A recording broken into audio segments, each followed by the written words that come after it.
guys, welcome back to another Minecraft One Block mode. And then kung malalaman nyo guys, ito na yung pinaka-episode 2 natin ng One Block, kaya sana ma-enjoy nyo. Pero bago tayo magsimula, syempre, huwag nyo kakalimutan i-click yung subscribe all button dyan para lagi kang updated sa aking mga video. So ano pa yun natin? Let's start! So for today's episode guys, kung malalaman nyo, ang pinaka-point natin ay makapagtayo ng tree farm. Para kapag kailangan natin ng oak log ay may mabibreak tayo kapag kailangan natin yung mga ganong kahoy which is oak log. Or kahit anumang puno, basta kailangan lang natin ng oak, yun. And kung mapansin nyo, ay gagawa ulit ako ng oak fence kasi nasira na yung ating shield. Gawa nung last episode ata, may creeper ata na yun. Or hindi ko siya na video. Basta nabakak yung natin guys, yung ating shield yan na makikita nyo, ayan, wala dun sa dulo yung oak fence. So kailangan natin tayuan yan. Kasi ayan, natayuan ko na. And kailangan din natin ng oak fence gate para may tayo, lusutan tayo kung gusto man natin pumasok. So kung mapapansin nyo guys, ay may nag-spawn dito na rabbit and then papatayin natin yan kasi kailangan natin ng food. Para kapag nagutom tayo ay may pagkain tayo. Oh my goodness, nakakagulat naman to guys. Bigla-bigla naman nag-i-spawn dito naman. Ay, dalawa pa pala. Kala ko isa lang na zombie yan. Hindi naman yan. Pero papatay natin yan kasi delikado yan dito sa lugar natin at baka mahulog pa tayo. Mahulag pa tayo ng gamit. So kung mapansin nyo guys, ay maglalagay lang muna tayo sa ating chest ng iba nating nakuha dito kasi punong-puno na yung inventory natin sa character natin. Kaya kailangan natin magbawas. Which is lalagay natin sa chest yung iba para lumuwag-luwag yung ating inventory sa character. And then kung mapapansin nyo sa inventory natin ay yung panibago na tayong pickaxe kasi kung mapapansin nyo isa natin pickaxe ay pasira na kaya gumawa na akong panibagong pickaxe. Wow, may chest guys! Kaso ang pangit ng laman. Ano ba naman yan? Ano lang, yung balahibo lang ng manok yung meron tsaka yung nakinang-kinang na black. Or I guess, ano lang ata yun, parang basta yung pieces ng black yun. Yung nakinang-kinang. Pag sinira mo yun, yung black nun, pag sinira mo yun, ano siya natunog. Pero anyways, yan, itatapon natin yung ating mga pangit na nakuha. Kasi wala naman tayo magagawa dyan. Ayos pa sana guys kung ano yun kung buon yun kaso balahibo. Anong gagawin natin sa balahibo ng manok? Ano ba naman yan? So kung mapansin nyo guys ay gagawa tayo ngayon ng shield para pag once na may nag-spawn na creeper at nabigla tayo makakapag-shield na agad tayo at hindi tayo mababawasan ng hearts. So kung mapansin nyo dito guys ay naglalagay ako ng stone kasi pag tagal guys ay itong ating one block ay yung mga apakan natin ay gagawin ko ng stone para mas maganda tingnan sa view kapag lumawak man yung ating one block. So kung mapansin nyo dito guys ay maglalagay na ulit ako ng dirt para yung ating tree farm ay magawa na unti-unti. Which is ayan, maglalagay na tayo ng floor dito and then naubos na naman yung ating dirt.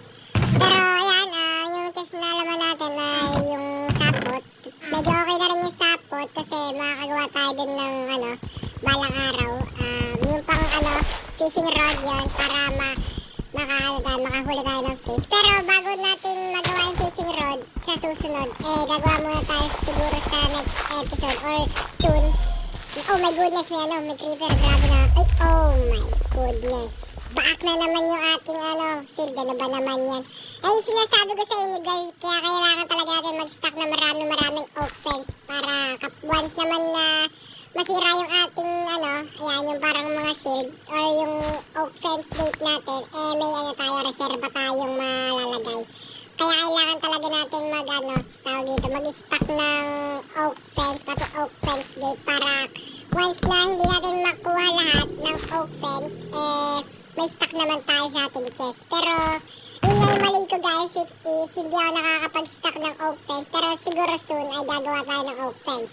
Pero yun nga, balik tayo, which is soon siguro ay gagawa tayo ng fishing area dito sa one block. Teteste ko kung kaya kong gumawa ng gano'n kasi nasa sky tayo which is wala tayo sa lupa, kaya mahirap din gumawa dito ng yung fishing area para makagawa sa one block. Basta yun guys, which is, ayun ko na lang guys, testing ko kung kaya kong gumawa ng fishing area dito sa one block kahit gantong kahirap dito, which is nasa sky kasi tayo So, kung mapapansin nyo guys, gagawa na tayo ng panibagong chest. Kasi kung mapapansin nyo kanina, yung isa nating chest ay punong-puno na ng laman. Para kapag may nakuha tayong ibang item, ay may matatabayan pa rin tayong chest. Which is hindi na dun sa pinakauna nating chest, dito sa pangalawa. Kasi dun nga sa isang chest ay punong-puno na ng laman. Pero kaya nga tayo gumawa ng panibagong chest para pag may nakuha tayong mga ibang item, ay dun natin itatabi. Wow! May nag-spawn na spider! Oh my goodness, lalapit siya. La! Wait lang! Grabe, wait lang. Ala, mahulog ako guys. Boom! Yung buti, siya na nahulog. Ano ba naman yan? Muntikan na ako din guys Pero itong isang spider, ay patay na rin natin kasi baka mamaya nakakatake siya. Yun! Grabe guys, muntikan na akong mahulog kanina dito sa isang spider. Buti nakaiwas tayo, siya nahulog. Yun, may chest. Kaso napakapangat ang laman. Sayang naman. Mas nalamag kasi. Yun pa rin yung ni One Block. Yun pa rin yung pinilay sa chest. Which is mga wala na namang kwentang laman. Yung ano lang ulit may kwenta. Yung pieces ng ninakinang ay yung natunog na block. Which is yun pa rin yung may kwentang laman ng chest. And then yung mga iba, wala nang kwenta. And then itong, yan, string natin, kailangan natin yan. Kasi para makabuo tayo balang araw ng, natawag doon? Basta yung fishing rod, para makabuo tayo nun. At kung mapansin nyo guys, ay may nag-spawn na naman dito rabbit. And then yung ibang rabbit ay iba yung kulay, which is black. And then hindi ko alam kung nakakain siya, pero patayin pa rin natin yan. Yung isang rabbit nakawala. Patay natin yan. Yan. Para may pagkain tayo, syempre. Igagi may creeper. Puro nahulog, guys. Ayun, talaga pinakatakutan ko dito sa One Block kasi kapag sumabog yun, wala naman tayong harang. Pero anyways, kung mapansin nyo guys, eto na, paumaga na, which is hindi na ako matatakot. Kasi kung malalaman nyo guys, pag umaga na dito, walang mga nag-i-spawn na mob, which is, yung mga yung mga mob na kunyari, pig, cow, pero wala yung mga zombie, basta yung kalaban, ganun. Wala na mag-i-spawn kapag umaga. Kasi kapag nag-i-spawn sila ng umaga, masusunod din sila. Kaya siguro yung gumawa ng developer neto, hindi na nag-i-spawn ng mga zombie sa umaga kasi ganun din naman, mamatay din naman sila. So, mapansin nyo guys, pumunta ako sa aking farm kasi kukunin ko na yung mga tinanim ko nung episode 1, which is nagbuka na kasi yung iba, ayan, which is kinukuha ko na. And then, kung mapansin nyo, sa ating inventory, mas dumami na yung ating pangtanim, which is yung, ayan, yung tatanim natin. Kasi habang nangungulikta tayo ng mga ganito, lalo na dami yung pangtanim natin. Gawang mas nalaki, yun. And then ito, kung mapapansin nyo, may pumpkin dito, and then, natin yan, sirain natin yan, kasi, ayun, ganun din naman para sakaling kailangan din natin. Kaya hukayin natin, mas mainam na hukayin natin. And then yan, angin ko ulit, which is yan, para matanim ko siya. Or siguro, tanggalin ko pala kasi walang, guys, kung mapapansin nyo, hindi lalabas yung pumpkin kapag tinaniman natin ng ibang tanim. Kaya, tinanggal ko na yung pantanim ko doon para, ano pa yung wait lang, ayun tuloy, magbubunga naman tuloy siya ng matagal. Nasira ko rin yung yung tanim ng pumpkin. Pero kung mapansin nyo, mas dumami yung natin, naging 2. And then ngayon, ayan, kung mapansin nyo, magtirain mo natin itong pumpkin kasi kailangan natin yan. And then ngayon, ang gagawin ko dahil mas madami na tayo sa pumpkin at pangtanim, sisirain natin yung ibang tanim natin sa seed. Kasi mas para sa akin, parang mas mahalaga ata ang pumpkin kaysa sa seed. Pero anyways, ayan, kung mapapansin nyo, nagtatanim na ulit ako ng marami. And then itong mga to, tatanggalin natin to. Para yung pumpkin, pag nagbunga siya, may place siya ng pangtubo. Yun. Basta yung pagpe-placean para tumubo. Yun. Wow! Next pa na naman guys sa rabbit. Patayin ulit natin to guys kasi kailangan natin ng pagkain. Hindi ko lang talaga alam kung kinakain talaga yung black na rabbit kasi parang kakaiba siya sa mga normal rabbit. Which is parang hindi siya ata kinakain. Pero pag pinapatay ko siya, nagiging parang fried chicken siya. Pero anyways, mayan natin yung baka kinakain nga yun. At ngayon, kolektahin lang muna natin yung iron natin. And then itong mga nakolekta nating rabbit, natin lutuin natin para may pagkain tayo. So ngayon guys, kung mapapansin nyo, maglalagay ulit ako ng dirt dito para yung mga ating nakolektang puno, matanim na natin dito.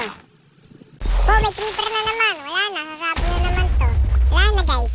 Siraan naman yung ating, shade. Magagawa na naman ako ng oak. Meron pala dito. Akala ko wala na eh. Diba naman yan guys? Ang hirap talaga guys kapag may nag-i-spawn na creeper, talagang wala kang takas, talagang sasabog siya at sasabog kahit malayo ka. Pero kung makikita nyo dito, gagawa tayo ng oak fence, pero iba yung kulay. Kasi baka kulangin yung isa nating oak fence eh. Kaya gumawa na lang ako kahit ibang kulay. So as you can see guys, nag-uukay pa rin naman ako. And then, kung mapapansin nyo, butas yung ating, natin, yung parang nasa side natin. Kasi, po guys, yun nga, kung mapapansin nyo kanina, sumabog yung creeper, kaya nawalan tayo ng dirt dito. And then, ngayon, balak ko siyang baltan ng stone soon, kasi yung dirt is kakailanganin natin para makapagtanim tayo ng puno. Kung mapapansin nyo dito guys, maglalagay na ako ng stone kasi talagang delikado yung ating lugar dito. Gawang baka mahulog tayo kapag kumuha tayo ng item na kinuha natin dito sa one block. And then dito, ayan, papalitan na natin ng stone yung dirt kasi kailangan natin ng dirt. Kaso, oh my goodness, nalaglag pa yung dalawang dirt. Yun lang guys. Kailangan pa naman din natin ng dirt. Ano ba naman yan? So, kung malalaman nyo guys, nagtataka ako kasi habang inaatake ko kanina yung spider, hindi siya tawag dito, hindi siya nalaban. Pero gabi na naman, ayan mapapansin nyo nga, gabi na. And then, hindi ko nga rin alam kung ba't di niya ako inaatake. Baka siguro nag-bug. Pero ngayon guys, kung mapapansin nyo, maglalagay na ulit ako ng dirt dito. And then, kung mapapansin nyo rin sa ating paligid, magagabi na nga. Which is, delikado na naman tong, oras na to kasi magagabi na naman. And then, may chance na umano na naman yung mga creeper mag-spawn din sa ating one block. Ano ba naman yan? Ayun na nga guys, akala ko zombie or what, ano ba naman yan? Buti na lang guys, rabbit yung nag-spawn, hindi zombie. Pagkain pa yung, nag-spawn dito. Pero anyways, kung mapapansin nyo, papatayin natin itong mga rabbit and then yung black na rabbit din. Kasi feeling ko naman, pwede kainin yung black, kasi hindi naman yung iba lang yung kulay. Pero anyways, kolektahin lang natin to. And then ngayon, hindi ko alam kung anong gagawin ko. Magano ba ako dito? Ano ba gagawin ko? Ano ba naman yan? Alam ko na guys, magluluto na lang ako ng rabbit, which is yung napatay natin kanina. Kasi kung mapapansin nyo, yung ating rabbit na naluto, nasa 12 pala, 12 na rabbit kung mapapansin nyo dito. And then ngayon, yung kung mapapansin nyo sa chest natin kanina, madami tayo napatay na, pwedeng kainin. And then, yun, lulutuin ko na lang siya kung once na magutom man ako. And then, kung mapapansin nyo dito guys, gumawa ako ng torch kasi kung mapapansin nyo, sobrang gabi talaga dito kapag walang ilaw. Kaya maglalagay tayo ng torch dito sa ating pinanghukay para kahit gabi, malinaw. And then, sana wala namang spawn na mob kasi malinaw na naman. Pero anyways, yun lang naman yung gagawin ko, which is maghuhukay lang ako na maghuhukay dito para yun, mas marami na tayong makolektang mga, gamit or what. And then ito, mapapansin nyo, may chest na naman dito. And then, may kwenta mo siya, onti yung chest kasi may puno, which is pwede natin yung itanim and then sirain yung pinaka-wood niya. Pero ngayon, kung mapapansin nyo, maglalagay ako tayo ng dirt dito. And then, ayan ko dito. Nalagay ko dito para dagdag din. Oh, manano ko pa yung torch. Ano ba naman yan? Wala na, hulog na siya. Hindi ko na makukuha yan. Pero kung mapapansin nyo din kanina guys, nagtanim na ako ng puno kasi pinalance ko pa yun kasi guys. And then, tinanim ko, which is parang, ko siya? Parang, basta yun yung basta yung binalas, parang ganon. Pero ngayon, hindi ko alam kung ano gagawin ko, which is siguro, paano ba gagawin ko dito? Ano ba naman yan? Ay, tatapon ko na lang pala yung yan. Sinapon ko na. Kasi hindi ko naman kailangan yung trail eh. Wala naman tayong paggagamitan, which is pang lang yata yun, pang redstone lang yata yun. Pero anyways, ngayon, mag-ano lang ako, which is ganito lang yung mga gagawin ko. Ayan, kung mapapansin nyo. And then, mahigit 12 na pala yung natin, nating na rabbit. And then, plus pa dun sa, sa furnace. Yung mga naluto natin dun sa furnace. And then kung mapapansin nyo, dami nating pagkain na pwedeng lutuin. And then, hindi ko kasi siya niluluto kasi tinatamad ako. Madami pa naman ako pagkain sa rabbit. Which is, kung mapapansin nyo, 12 na yung ating pagkain na rabbit. Then, ngayon, magano lang ako, mag-iimis lang ako dito. And then, update ko na lang ulit kay mamaya kung ano yung mangyayari sa mga ano dito, sa game na to. Kasi ngayon, yan, mag-ano lang naman, mag-imis lang naman akong inventory. So, mapapansin nyo guys, dito muna natin tatapos yung episode natin kasi medyo mahaba na yung video natin. Pero anyways, ngayon, yun nga, mag-subscribe na lang kayo para lagi kayong updated sa mga i-upload ko na video. Paalam!